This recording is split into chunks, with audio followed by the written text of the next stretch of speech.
I don't know about you as a parent, but I know that some of us, some of my coaching clients, use word should way too much. Should and must.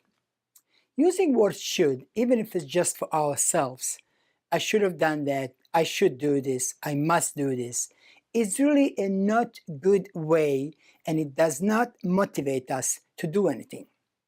All it does is it creates this negativity. It basically is saying, I should do this, but I didn't. I must do this, but I didn't. I should have, but I didn't, right? It creates really this negativity. Same thing if we keep using should to our teenage kids. You should do this, you must do this. It's the same thing. And then we're teaching them to take that over and continue should all over themselves in their life. It is just not good. So let's think, what are the two things that we can do to help ourselves and really help our teenage kids to kind of overcome this issue with the should, with shoulding all over ourselves. So what are the two things? So the first one is to focus on the benefits. So instead of saying, you should do this homework by 5 o'clock, you must do this, maybe we can say, maybe we can look at the benefits and say, well, if you do the homework by 5 o'clock, they will give you enough time so you can play with your friends later on.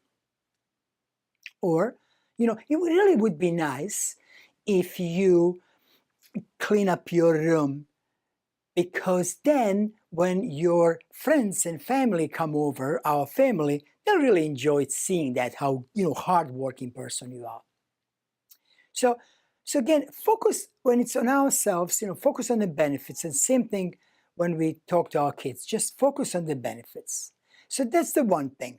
If it's about studying, you should do this, you should do this. Well, focus on the benefits. It really would be nice, because if you do this, what's going to happen is you're going to get a good grade, and then that by itself will motivate you to do even better. You're going to get a good final grades, and little by little, by doing these small steps, it will really help you to get a good school and, really have a better life than I have today. So kind of try to motivate them. Do the same thing to yourself. So that's number one, to focus on the benefits rather than just saying I should. And number two, what you can do as well as help your teenage kids do this is to accept it. And that's as Dr. John Kabat-Zinn taught us in mindfulness, is basically whatever it is, it's already there, let's accept it. So let's give an example.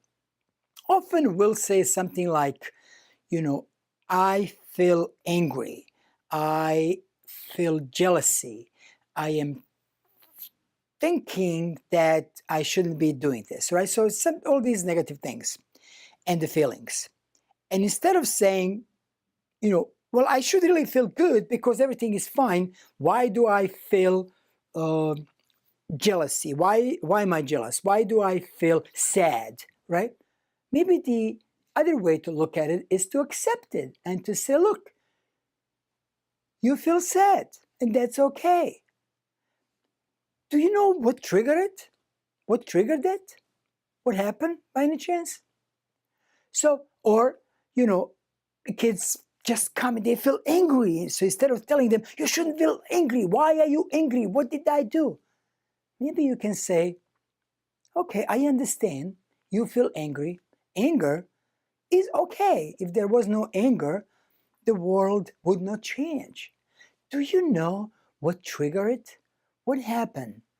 What happened so that it made you so angry? And this also opens up discussion with our teenage kids. Instead of shutting down their emotions, which really is, the worst thing to do. Same thing as we should never shut down our emotions. We should feel what we feel. Then we have to kind of like look at the bigger picture. We can open up discussion and say, I understand, you feel angry. That's okay. Let's talk about it. What made you angry? Did I do something?